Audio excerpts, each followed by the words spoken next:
오늘 우리는 예수 그리스도의 강의 두 번째 시간으로 서로 다른 족보의 의미라는 제목의 말씀을 나누려고 합니다. 오늘 말씀을 나누기에 앞서 누가복음 3장 23절부터 38절까지의 말씀을 제가 한 절, 여러분이 한 절 교독하고자 합니다. 그런데 먼저 누가복음 3장 23절부터 38절 교독하기 전에 바로 그 앞절인 21절부터 22절 말씀 우리 함께 앞에 화면을 보시면서 합독하도록 하겠습니다.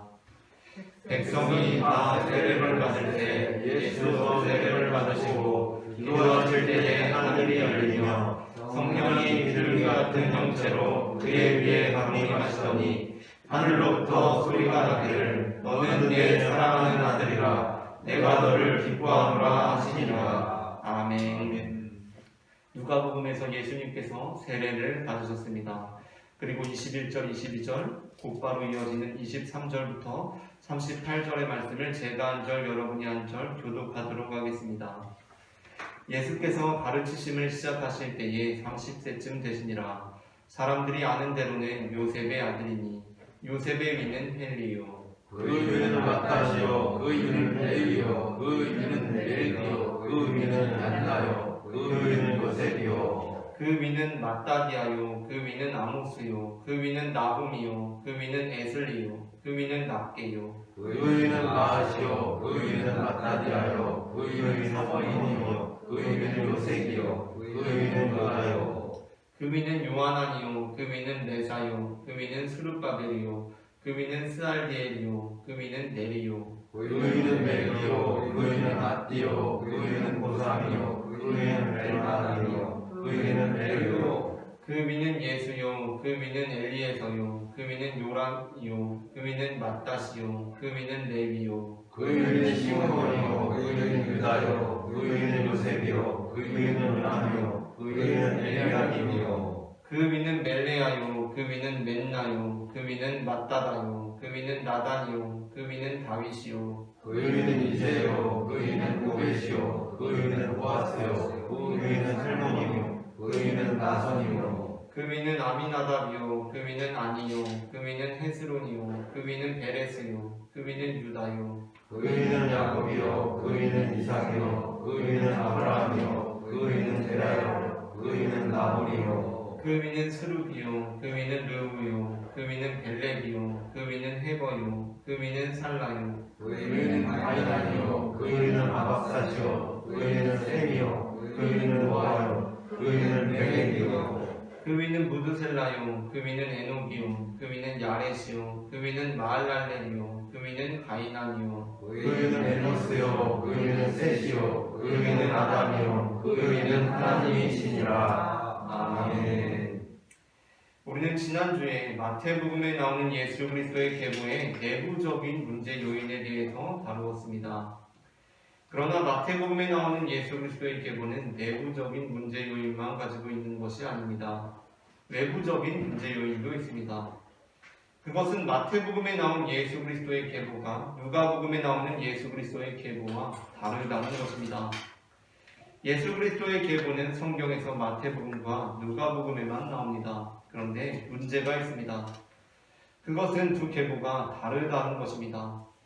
물론 일부 일치되는 부분도 있습니다. 그러나 일치되지 않는 부분이 훨씬 더 많습니다. 이것이 바로 마태복음에 나오는 예수 그리스도의 계보의 외부적인 문제 요인입니다. 이러한 상황에 대해서는 다양한 주장들이 있었습니다. 그중 하나로서 어떤 사람들은 누가복음의 계보가 마리아의 계보라고 주장하기도 하였습니다. 이러한 주장을 하는 사람들은 누가복음의 23절에서 우리가 읽은 본문인데요. 그곳에서 예수님을 사람들이 아는 대로는 요셉의 아들이라고 표현하고 있는 부분에 주목합니다. 이 부분이 약간 묘한 감이 분명히 있습니다. 그러니까 예수님께서는 사람들이 아는 대로는 요셉의 아들이라는 것입니다. 그렇다고 한다면 예수님께서는 실제로는 요셉의 아들이 아니라 성령으로 잉태한 마리아의 아들이라는 뉘앙스를 담을 여지가 생깁니다. 그래서 어떤 사람들은 이 계보가 일단은 마태복음의 계보와 다르기도 하고 또 앞서 언급한 이 묘한 뉘앙스가 있기 때문에 이것은 마리아의 계보다 그래서 상충하는 면이 없다라고 주장하기도 했습니다. 하지만 이러한 주장이 받아들이기 어려운 부분이 있습니다. 그것은 먼저는 이 족보가 마리아의 족보라는 어떠한 근거도 없다는 것이고, 또 누가복음의 기자가 예수님을 마리아의 아들이라고 직접적으로 언급하기를 주저하고 있는 상태에서 마리아의 족보를 기록하는 것이 가능한가의 문제입니다. 예를 들자면 우리가 직장의 머리를 갈색으로 염색을 하고 갈 수 있을 것입니다. 직장의 머리를 갈색으로 염색하고 갈 수도 있습니다. 그런데 어떤 사람들은 아주 머리를 샛노란색으로 염색하고 직장에 갈 수도 있습니다. 그런데 대체로 머리를 갈색 정도로 염색하고 다니는 사람들 중에는 내가 갈색으로 염색을 하고 직장에 다니긴 하지만 그래도 직장에 샛노란색으로 염색하고 가는 건 좀 심하지 않나? 그럴 수는 없을 것 같다라는 생각을 하기도 하고, 또 반대로 아주 샛노란색으로 염색하고 다니는 사람들은 대체로 갈색 정도로는 염색을 하고 직장에 다닐 수는 있지라고 생각합니다. 그 이유는 갈색으로 머리를 염색하고 다니는 것보다 샛노란색으로 머리를 염색하고 직장에 다니는 것이 우리 정서상에는 더 파격적이고 과격한 일이기 때문입니다. 그러니까 이러한 상황에서 샛노란색으로 염색하고 다니는 사람이 직장에 갈색으로 염색하고 다니는 것은 저건 해서는 안 되는 일이야 라고 말하면 정말 이상한 사람이 되는 것입니다. 자기는 샛노란색으로 염색하고 다니면서 갈색으로 염색하고 다녀서는 안 되라고 말하면 이상한 사람인 것입니다. 왜냐하면 갈색으로 염색하고 다니는 것이 더 무난한 일이기 때문입니다. 그런데 지금 이 상황이 그렇다는 것입니다.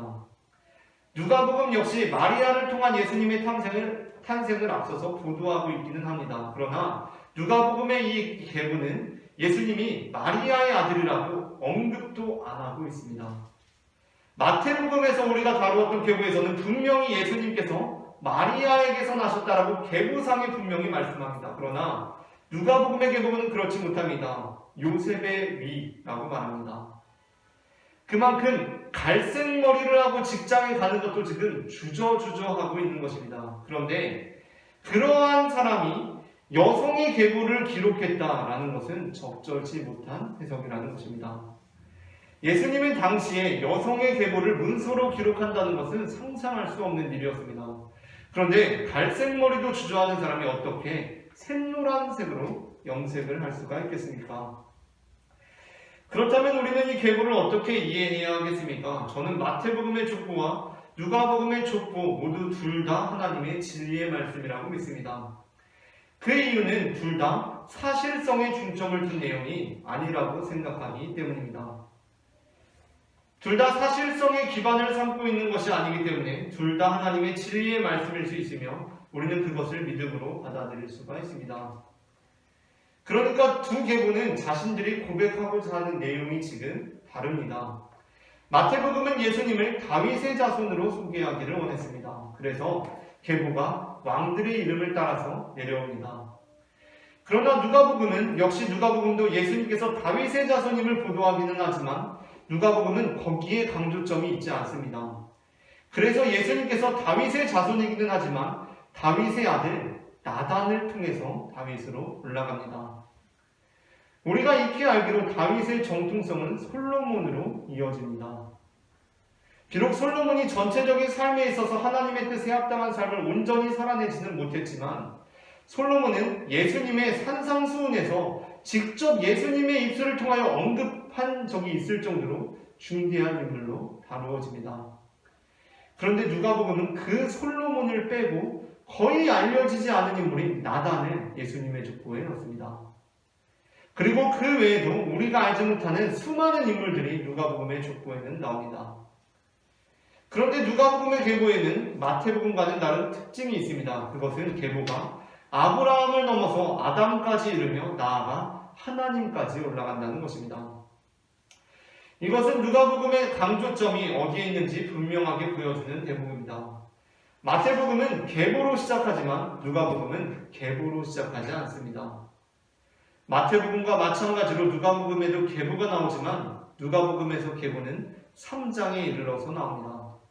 그리고 그 3장에서 예수님께서는 세례를 받으시고 하늘로부터 소리가 나기를 너는 내 사랑하는 아들이라 내가 너를 기뻐하노라 라는 음성이 들린 후에 나옵니다. 그러니까 예수님께서 하나님의 아들이시라는 선포와 함께 예수님으로부터 하나님까지 이르는 계보를 제시하고 있는 것입니다. 이는 우선적으로 예수님께서 하나님의 아들임을 천명하는 것입니다. 그런데 누가복음의 계보에서 또 한 사람의 하나님의 아들이 있습니다. 누구입니까? 바로 아담입니다. 아담이 하나님의 아들로 나옵니다. 그런데 지금 하늘에서 들리는 소리는 어떻다는 것입니까? 예수님께서 진짜 하나님의 아들이며 새로운 아담이라는 것입니다. 우리는 성경을 읽으면서 지나치게 사실성에 몰두하는 경향이 있습니다. 물론 사실성은 중요합니다. 그러나 성경의 모든 부분이 사실성에 염두에 두고 있는 것은 아니라는 것을 우리는 기억해야 합니다. 그러한 상황 속에서 사실성을 붙들고 늘어지면 성경을 읽는 것이 피곤해집니다. 우리 일상생활 속에서도 마찬가지 아닙니까?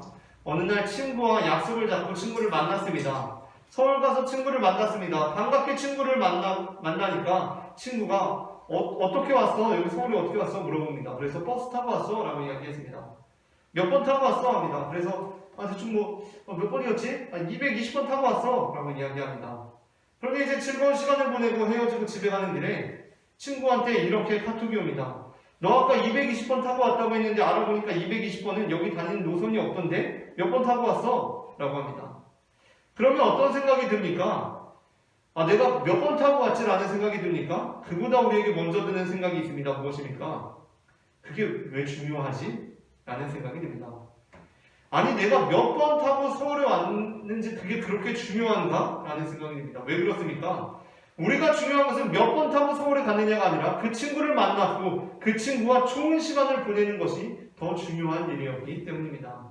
몇 번 타고 왔느냐는 사실 중요한 것이 아니기 때문입니다.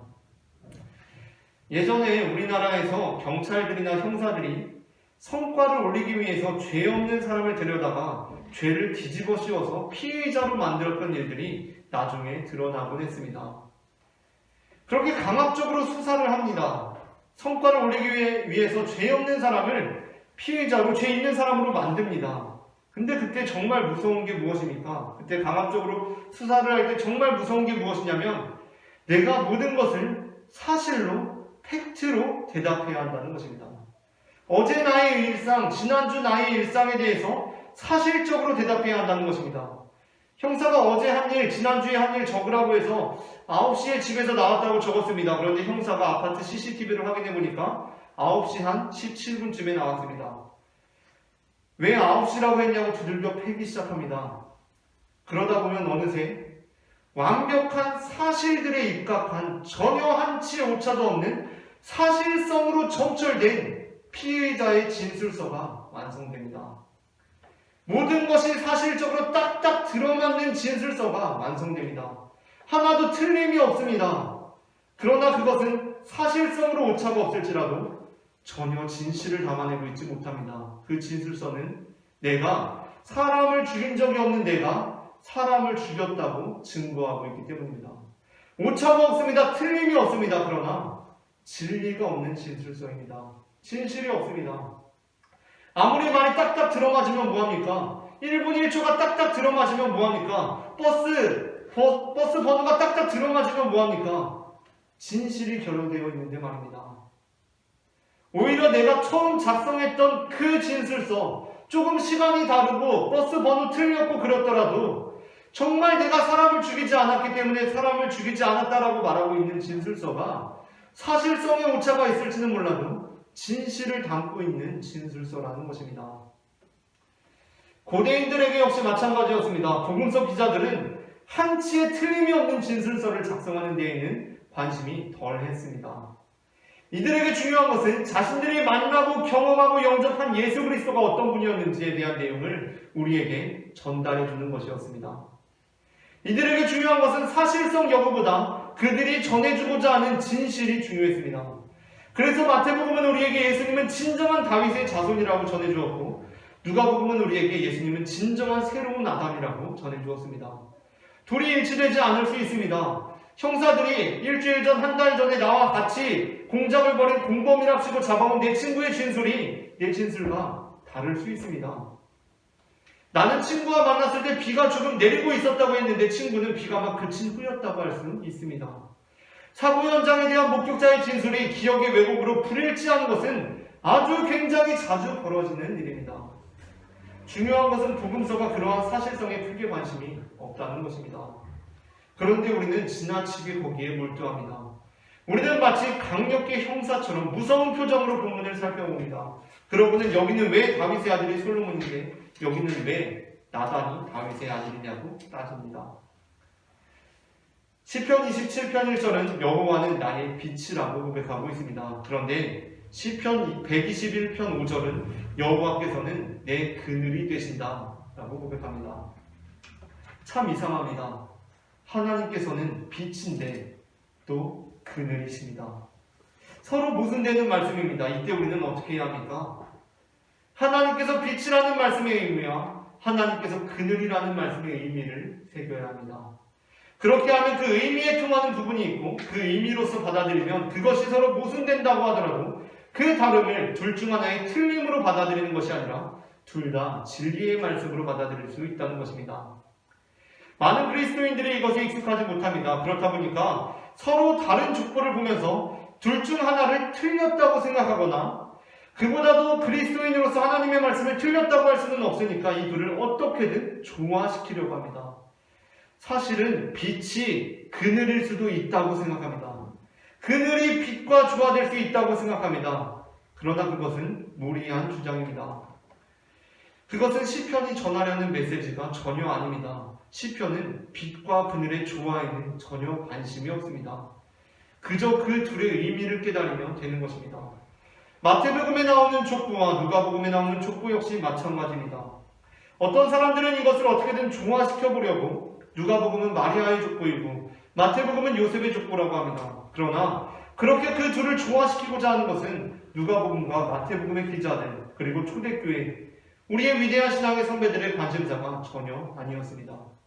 만일 그들의 관심사가 그것이었다면 이미 조화롭게 만들어진 족보가 우리에게 전해졌을 것입니다. 그들은 이 위대한 성경을 우리에게 이 모습 그대로 전해주었습니다. 하루는 남자친구가 여자친구에게 당신은 나의 꽃이야 라고 합니다. 또 어느 날은 당신은 나의 태양이야 라고 합니다. 그러자 여자는 꽃과 태양은 전혀 다른데 무슨 소리냐? 허언증이냐? 라고 합니다. 사실적으로 자기가 꽃이면서 태양이라는 것은 말이 안 된다는 것입니다. 아니 그런데 사실 그렇게 따지면 애초에 사람이 어떻게 꽃이 되겠습니까? 그렇게 따지고 들면 대화가 안 됩니다. 그냥 그 말은 남자친구가 나를 많이 사랑하는구나, 나를 소중히 여기는구나 라고 느끼면 되는 것입니다. 이러한 부분은 창세기에도 있습니다. 창세기의 창조기사는 1장 1절부터 2장 3절과 2장 4절부터 25절 둘로 나뉩니다. 첫 번째 전반부 1장을 위주로 된 말씀이 우리에게 익숙한 첫째 날, 둘째 날, 셋째 날 하나님께서 세상을 창조하시고 일곱째 날 완성하셨다는 그 내용을 담고 있는 것이고 두 번째 기사가 하나님께서 사람을 지으시고 갈비뼈를 취해서 하와를 만드신 내용입니다. 그런데 문제는 그 둘의 창조 기사가 서로 다르다는 것입니다. 첫 번째 기사에서는 첫째 날, 둘째 날 하면서 낙원이 점점 완성되는 이미지입니다. 특히 셋째 날 하나님께서는 땅과 바다 그리고 식물들을 만드시고 분명히 어떻게 여기셨냐면 보기 좋게 여기셨습니다. 완벽한 세상이었습니다. 땅과 하늘, 땅과 바다 그리고 식물로 조성된 이 세계 참 보기 좋다 아름답다 하셨습니다. 그런데 2장 4절에서부터는 어떻습니까? 사람을 만들기 전의 세상이 낙원의 모습이 아닙니다. 2장 4절부터 6절에 그려진 세상은 보기 좋은 모습이 아니라 황량하게 묘사되어 있습니다. 뿐만 아니라 하나님께서는 땅과 하늘을 만드시던 날에 사람을 지으시고 짐승과 새를 시간적으로 사람보다 나중에 지으십니다. 이처럼 분명히 다릅니다. 그리스도인이다 보니까 억지로 둘 다 어떻게든 조화를 이룰 수 있다고 노력해보는데 그게 생각처럼 잘 안됩니다. 쉽지 않습니다. 조화가 안됩니다. 그렇다면 우리가 해야 할 일은 무엇입니까? 그 둘을 어떻게든 말이 되게 조화시키는 것이 아니라 그 말씀들이 우리에게 어떤 의미를 주는지를 묵상하는 것입니다. 놀랍게도 유대인들은 창세기 1장과 2장을 그대로 정경으로 받아들였습니다. 그 사람들은 우리가 감히 범접할 수 없을 정도로 성경의 상당한 분량을 그냥 외워버리는 사람들입니다. 통째로 외워버리는 사람들입니다. 그러나 그들은 성경이 시작되는 이 창세기 1장과 2장을 그대로 보존했습니다. 그 이유는 그들이 이 모순을 몰랐기 때문이 아니라 하나님께서는 인격적인 분이시고 우리와 이러한 방식으로 관계를 맺으신다고 믿었기 때문이었습니다. 그에 따라 그 정신을 그대로 받아들여서 신약 성경 역시 예수님의 족보를 통해 창세기 1장과 2장의 정신을 우리에게 그대로 전해주고 있습니다. 하나님께서는 사실을 따지시는 분이 아니라는 것입니다. 그분은 우리와 인격적인 관계를 맺기를 원하시는 분이라는 것입니다. 하나님께서는 우리의 마음을 보십니다. 제가 목사가 되기까지 정말 여러 번 시험을 보았습니다. 시험을 볼 때는 족보의 빈칸을 다르게 적으면 어떻게 됩니까? 틀린 것이 됩니다. 하나님께서 채점을 하시는 분이셨다면 마태복음이나 누가복음 둘 중 하나는 하나님의 말씀 듣기 평가에서 과락을 면할 수 없을 것입니다. 한 편이 정답이라면 다른 한 편은 잘못 받아 적어도 한참 잘못 받아 적었습니다. 그러나 마태복음과 누가복음의 서로 다른 조건은 하나님께서는 우리가 그분께 우리의 믿음의 고백을 올려드릴 때 그것을 채점하고 계신 분이 아니라는 것을 알려줍니다. 하나님께서는 우리의 고백을 듣고 그 의미를 아시고 그것을 흠양하시는 분이라는 것입니다. 하나님께서는 마태복음이 예수님을 다윗의 자손으로 고백한 고백도 흠양하시고 누가복음이 새로운 아담이라고 고백한 고백도 흠양하셨습니다.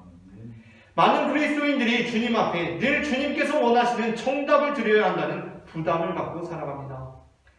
하나님께서 내 삶에 원하시는 것이 무엇일까 고민합니다.